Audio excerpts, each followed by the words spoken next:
अस्सलामुअलैकुम नाज़रीन इकराम, मैं अहमद रज़ा अशरफ़ी जामई हाज़िर खिदमत हूँ आज एक बहुत ही बड़े अपडेट के साथ। जैसा कि हज़रत मुफ्ती सलमान अज़हरी से मुतालिक है, उनके साथ क्या क्या मामलात हुए और उनकी जो वीडियो निकल कर आई थी नक़ाहत वाली कमज़ोरी जिसमें दिख रही थी, बहुत सारे लोगों को शक व शुबात थे और इस तरह के बहुत सारी कई सारी बातों का खुलासा आज खुद उनके वकील जो मोडासा में उनका केस लड़ रहे हैं, हेडिंग में जा रहे हैं, उस वकील के रिकॉर्डिंग के साथ आज हम आपको सुनाने वाले हैं। बहुत सारे अपडेट और बहुत सारी बातों का खुलासा जो हज़रत मुफ्ती सलमान अज़हरी साहब से मुतालिक है और ख़ास तौर से हज़रत मुफ्ती साहब को जैसा कि एक के बाद दिगर दूसरे केसों में फंसाया जा रहा है और पुलिस कर्मियों की क्या चालाकी है और किस तरह से वो लोग हज़रत मुफ्ती सलमान अज़हरी साहब को लेकर एक जगह से दूसरी जगह जा रहे हैं, एक के बाद दीगर केस होते जा रहे हैं और उनसे कैसे निपटा जाएगा, कैसे उन तमाम केसों से निपटा जाए, यानी दोबारा हज़रत मुफ्ती साहब को और दूसरे केस में उलझने की ज़रूरत ना पड़े। इस तरह की क्या कार्रवाई है, क्या तैयारी है वकीलों की। हज़रत मुफ्ती सलमान अज़हरी साहब के जो ख़ास वकील है जनाब इदरीस एडवोकेट साहब मोडासा कोर्ट के वकील हैं, बहुत ही बेहतरीन वकील है। उन्होंने क्या आर्गूमेंट पेश किया है और उनका क्या तबसरे हैं, कमेंट्स है, उन्होंने क्या बताया है, सारी बातें आप वजाहत से देखिएगा। रिकॉर्डिंग थोड़ी सी लंबी है, आप ज़रूर आखिर तक देखिएगा। हज़रत मुफ्ती सलमान अज़हरी साहब से पूरी लाइव अपडेट, उनके हालात, उनकी कैफियत और आगे के 17 तारीख के बाद की जो कार्रवाई है, कैसे लड़ा जाएगा, कैसे वो केस लड़ रहे हैं, क्या क्या हो रहे हैं कोर्ट के अंदर, वो सारी चीज़ें हम उनके वॉइस रिकॉर्डिंग को, उनके कॉल रिकॉर्डिंग को सुनाकर आप के सामने रखना चाहते हैं ताकि तमाम उनके चाहने वालों के दिल में जो खलबली है, जो जानना चाहते हैं कोर्ट में क्या चल रहा है, किस तरह से जेल में रखा जा रहा है और हज़रत मुफ्ती साहब रोज़ा रख रहे हैं, ये सारी बातें उन्होंने अपने इस रिकॉर्डिंग में बयान किया है। ज़रा गौर से सुनिए रिकॉर्डिंग। एडवोकेट मोहम्मद इदरीस सदा साहब जुड़ रहे हैं, वो हजरत सलमान अज़हरी साहब के वकील हैं मोडासा कोर्ट में। आपको पता है कि 5 दिन की उनको रिमांड मिली है। इदरीस साहब अस्सलाम वालेकुम। बोलिए इदरीस भाई, पहले तो ये बताइए कि एक वीडियो वायरल हो रहा है जिसमें लोगों को इंतजार है कि भाई हजरत इतने थके हुए ऐसे लिम्बिंग क्यों वॉक कर रहे हैं, क्या हजरत के साथ जो है गलत व्यवहार हुआ है या उनको टॉर्चर दिया गया है। बहुत सारा एक वीडियो वायरल हो रहा है। मैं चाहता हूँ कि पहले आप उसके बारे में बताएं, फिर हम बिल के बारे में बात करेंगे। जी सर, बात ऐसी है कि हजरत के खिलाफ जो एफआईआर दर्ज हुई उसके बाद जो मोडासा पुलिस है वो उनको जूनागढ़ लेने के लिए गई थी और जूनागढ़ से ट्रांसफर वारंट के आधार पर उनको 11 तारीख सुबह यानी कि 10-12 घंटे का रन करके वो लोग तुरंत लेके आए यहाँ पे गुजरात मोडासा। जूनागढ़ से ट्रांसफर वारंट के जरिए मोडासा लाए और मोडासा 5 बजे सुबह आए और 5 बजे आने के बाद थोड़ा बहुत रेस्ट किया और उनको 1 बजे कोर्ट में लेके आए न्यायालय में। यानी कि जो 10-12 घंटा का जो सफर था उसके अंदर हजरत थोड़े थके हुए थे और साथ में उन्होंने रोजा भी रखा था। हाँ, और रोजा भी रखा हुआ था और इसमें मैंने उनको पूछा कि आपकी तबीयत कैसी है, कि नहीं कि मेरी तबीयत ठीक है मगर ये ट्रांसपोर्टेशन की वजह से थोड़ा मेरे को बैक पेन पहले से ही। वो वीडियो में बता ये लिम्बिंग वो मतलब थोड़ा सा वो करके चल रहा है, चेहरे में भी वो लग रहा है। हाँ, यानी कि वो मुसाफरी ट्रांसपोर्टेशन की वजह से उनकी थकान भी थी और उनको थोड़ा बहुत बैक पेन था और उन्होंने रोजा भी रखा हुआ था। मैंने पूछा उनको कि आपने खाना वाना खाया, तो नहीं मेरा रोजा हुआ है। चलो ठीक है। और एसएसपी ने भी बोला उनको कि भाई खाना उनको खाना का बंदोबस्त किया था मगर हजरत ने रोजा रखा था इसके लिए खाना वाना सब उन्होंने मना किया है। और हजरत कोई बदसुरी की मैंने उनको पर्सनली पूछा, न्यायालय में पेश करने से पहले पूछा जाता है और जैसा भी पूछते हैं। हाँ, और मैंने भी उनको पहले पूछा कि आपके साथ कोई बदतमीजी की है, किसी ने कोई गाली गलत से, नहीं मुझे कोई दिक्कत नहीं है। कैसा व्यवहार हुआ है? लोग जानना चाहते हैं। लोगों ने सोचा कि जो है मुंबई से जब एटीएस लेके गई थी यहाँ से गुजरात पुलिस, तो यहाँ पे मुंबई के जो चाहने वाले तो उनमें एक तरह से एक नाराजगी थी कि भाई ऐसा लेके गए, क्योंकि यहाँ के वकील लोग बोले जैसा ले जा नहीं सकते और जो भी वो लेके चले गए लेके जाने में कामयाब है। उसके बाद से लोगों को फिक्र है कि हजरत की वहाँ पर गुजरात पुलिस हजरत से बदतमीजी करती होगी, क्या करती होगी। तो क्या लगता है आपको हजरत को देख के? नहीं, मैंने पर्सनली कल मैं उनके साथ ही था, पूरा 5-6 घंटे उनके साथ था और मैंने उनसे बहुत अच्छी तरीके से बात की और उनको मैंने पर्सनली भी पूछा, जब पुलिस नहीं थी उसके बाद भी मैंने पूछा कि आपके साथ कोई बदसलूकी की है, तो उन्होंने बताया कि मुझे पुलिस गुजरात की यानी कि मोढ़ासे की पुलिस ने उनको तू तक की बात नहीं, सिर्फ आप करके बात किया है। माशाल्लाह, क्या बात है। और ये जो जैसे बताया कि गाड़ी से उतर रहे हैं और थोड़ा वॉक कर रहे हैं, मतलब थोड़ा लिंपिंग कर रहे हैं, तो वो उसका भी उन्होंने बताया कि क्या बताया उन्होंने, बैक पेन था यानी बैक पेन की वजह से थोड़ा थकान थी, रोजा था, इस वजह से गिर गए।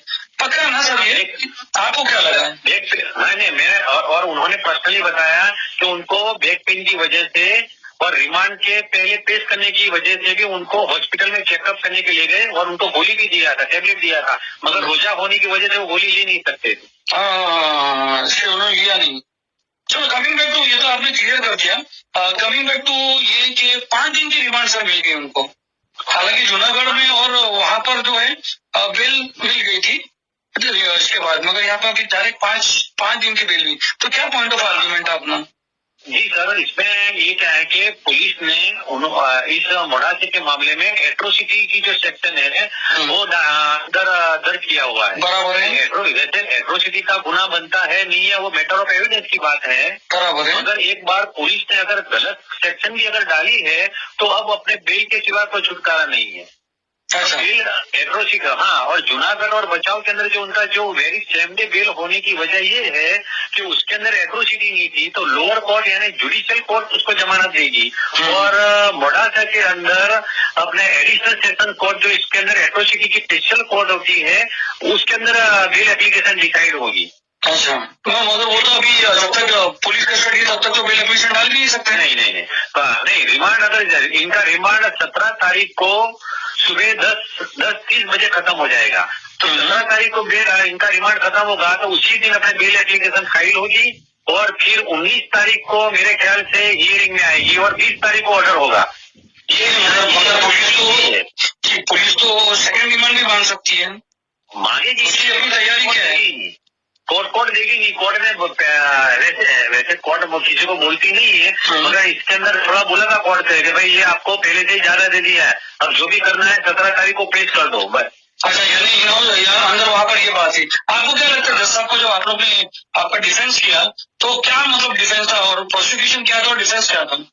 प्रोसिक्यूशन ये था कि भाई इन्होंने ये थोड़ा एग्रेसिव भड़काव दिया हुआ है, जो स्पीच है वो एग्रेसिव थी, उसके लिए एक समाज के अंदर दुश्मनावट पैदा हो सकती है ऐसी है, इसके लिए एफआईआर दर्ज हुए है। हमने बोला कि हमने ऐसा कुछ बोला नहीं है, हमने तो सिर्फ ऐसा बताया कि भाई मुसलमानों की जो हालत है वो दलित से भी खराब है, तो हमने ऐसा नहीं बोला कि दलित खराब है, हमने तो ये बोला कि भाई दलित अच्छे और मुसलमान खराब है। एक सच्चर कमेटी की जो रिपोर्ट पेश हुई है संसद के अंदर, तो सच्चर कमेटी की रिपोर्ट के जरिए उन्होंने बताया, ये हमने पेश की है। फिर जज साहब का क्या मतलब इसके ऊपर वो था? जी सॉरी, जज साहब ने मतलब उसका क्या लिया आपने जब ये बोला? जज साहब ने ये बोला कि भाई चलो आपको ये प्रोग्राम आपने बनाया ये है, तो किसी को भी ऊंचा किसी को भी नीचा अपने बोलने की जरूरत क्या है। जब धार्मिक अगर प्रोग्राम करते हैं तो आप धार्मिक मुद्दे बताओ, पॉलिटिकली मुद्दे क्यों लेते हैं, ऐसा किया। मगर पुलिस जो है यूं कि भाई ये हजरत। आगे की रिकॉर्डिंग आप सुनिए, हम आपको पूरा रिकॉर्डिंग सुनाते हैं, आप लोग गौर सुनिएगा, बहुत ही बेहतरीन नॉलेज भी मिलेगा आपको, आप लोग जरूर बने रहिएगा, पूरा वीडियो सुनिए, आगे का रिकॉर्डिंग सुनिए। ज्यादा दिन तक जेल में रहे, इसके लिए रिमांड के लिए गलत इश्यूज लेके आए कि भाई इनके पास फंडिंग कहाँ से आता है, ये कहाँ से आए थे, बॉम्बे से यहाँ किस तरह आए, मोढ़ासा के अंदर उन्होंने उनको कितना पैसा दिया गया, ये कोई इसके पहले कोई प्रोग्राम कोई एक्टिविटीज का एंटी सोशल के एंटी नेशन कोई एक्टिविटीज की है कि नहीं, इनके खिलाफ और कोई मुकदमे है कि नहीं, ऐसे करके अपने रिमांड एप्लीकेशन दी थी। तो अपना डिफेंस क्या था इसमें, जो फाइनेंस की बात थी कि इनको पैसे कौन देता है? अभी रिमांड अपने कम करने के लिए अपने आर्ग्यूमेंट की थी, मगर कोर्ट ने जो पहले 1 नंबर के जो आदमी था उसको 4 दिन का दिया था, इसके लिए इनको भी 4 दिन पूरे यानी 4.5 दिन तक के रिमांड दिए हैं। अब इंशाल्लाह हो जाएगा, बेल तो यहीं से हो जाएगी। हमको आपने कहा ये मजिस्ट्रेट कोर्ट है, बेल आपने कहा कि एडिशनल जज के पास होगी। हाँ, ये स्पेशल कोर्ट यानी सेशन जज के पास ही जाएगी। अगर 3-4 दिन जैसे ही रिमांड खत्म होते हैं तो 3 या 4 जेल कस्टडी होगी, जुडिशियल कस्टडी हो जाएगी। हाँ, जुडिशियल, फिर हियरिंग होगा, उसके बाद फिर ऑर्डर होगा। अच्छा, जुडिशियल कस्टडी होगी तो कौन से जेल में ले जाया जाएगा उनको? यहाँ मोड़ासा की जेल यहाँ अच्छी है। बाई चांस यहाँ अपने 500 200 या 250 केजी के लिए अरेंजमेंट होता है, यहाँ जेल अच्छी है। अच्छा, उसके बाद आप लोग बेल एप्लीकेशन डालेंगे वहाँ पर? हाँ सर, हमारी तैयारी ऐसी है सर कि हम 17 तारीख को उनका 10:30 बजे रिमांड खत्म होता है, तो 17 तारीख को ही हम 1 या 2 बजे तक हम बेल हम पूरा कर देंगे ऑनरेबल कोर्ट में। अच्छा, अगर जब तक एक और केस आ गया तो क्या करेंगे? उसकी क्या रेमेडी आपने ली है आपकी वकीलों की टीम ने? क्या आपने देखा है कि एक खत्म होता है तो दूसरा आ रहा है, दूसरा खत्म होता है तीसरा आ रहा है, तो क्या आपकी वकीलों की टीम ने उसकी क्या बंदोबस्त किया है? हाँ, उसके लिए जो मुफ्ती साहब हैं, उनके बड़े भाई से ताल्लुकात हुए हैं, उनके साथ थोड़ी गुफ्तगू हुई है, तो उन्होंने अभी गुजरात हाई कोर्ट के अंदर जाने के लिए और एडवोकेट से बात की है कि भाई एक खत्म होता है दूसरा होता है, तो इसके लिए कोई ठोस एक्शन लेने के लिए हाई कोर्ट के अंदर पिटीशन करने की तैयारी की है। पिटीशन करने की तैयारी है, तो ऐसे केसेस में आप क्या सजेस्ट करना चाहोगे? ऐसे केसेस में क्योंकि 3 बार उनका 3 FIR लिखी गई है, ऐसे केसेस में आप क्या सोचेंगे? हाईकोर्ट प्रीफर करते हो कि ये प्रीफर करते हो आप सेशन से बेल? इसमें क्या होता है कि जब तक ये यहाँ से बेल नहीं होगी, इतने में यहाँ बेल हो जाए तो बहुत अच्छी बात है, क्योंकि यहाँ बेल हो जाएगी इतने में फिर अपने हाईकोर्ट के अंदर अपनी मैटर आएगी नहीं बोर्ड पे। नहीं, अभी हाईकोर्ट में तो आप बता रहे हैं, जो लोग जानना चाहते हैं, क्योंकि बहुत सारे लोग सवाल करते हैं कि अरे यार लोग हाईकोर्ट क्यों नहीं जा रहे, हाईकोर्ट क्यों नहीं जा रहे हैं, तो मैं जानना चाहता हूँ कि कानूनी जो हाईकोर्ट की क्या रेमेडीज है ऐसे केसेस में? ऐसे केसेस के अंदर मान लो कि अब एक एग्जांपल दे रहा हूँ कि मान लो कि एक और FIR हो गई, तो अभी से अपने उनकी अग्रिम जमानत या हाईकोर्ट के अंदर सीधे क्वेश्चन पिटीशन या हाईकोर्ट में स्टे लेने के लिए अपने कुछ कार्यवाही कर सकते हैं। मगर मोड़ासा के केस में भी अपने कर सकते थे, मगर मोड़ासा के केस के अंदर 10 तारीख को सैटरडे आ गया, 11 तारीख को संडे आ गया, और दोनों दिन कोर्ट हाईकोर्ट बंद थी। अगर मान लो कि अपने इनको जूनागढ़ से उठाने के पहले अपने थी तो ये मामला यहाँ मोड़ासा तक नहीं आता, मगर उन्होंने पुलिस ने इतनी चालाकी से काम किया है कि 9 तारीख को FIR की, 10 तारीख को उनको लेने के लिए निकल गई और 11 तारीख को लेके आ गई।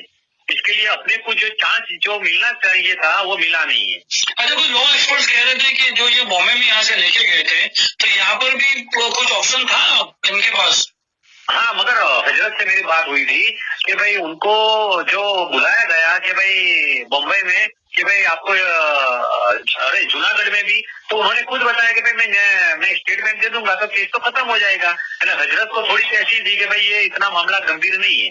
बहुत शुक्रिया आपका हमारे से बात करने, डिटेल में बताने के लिए। यहाँ पर बहुत सारे इद्रीस साहब बहुत यहाँ पर लोगों में इंतजार था कि हजरत की वीडियो देखिए, लोगों को ऐसा लगा, आपने बता दिया कि वो रोजे में थे और उनके साथ कोई बदसलूकी नहीं की गई। एक बहुत अच्छी बात है, एक बहुत अच्छा खुलासा हुआ, लोगों की कम से कम इतनी तसल्ली तो होगी कि हजरत सही सलामत है। नहीं, बहुत अच्छा है यार, नहीं कोई टेंशन लेने की, कोई भी है अपने इनके मोहब्बत करने वाले, किसी को टेंशन लेने की जरूरत नहीं है, यहाँ सब अच्छा है, बस ये परेशानी है कि थोड़ी जेल कस्टडी है, हो जाएगा सब। बहुत शुक्रिया।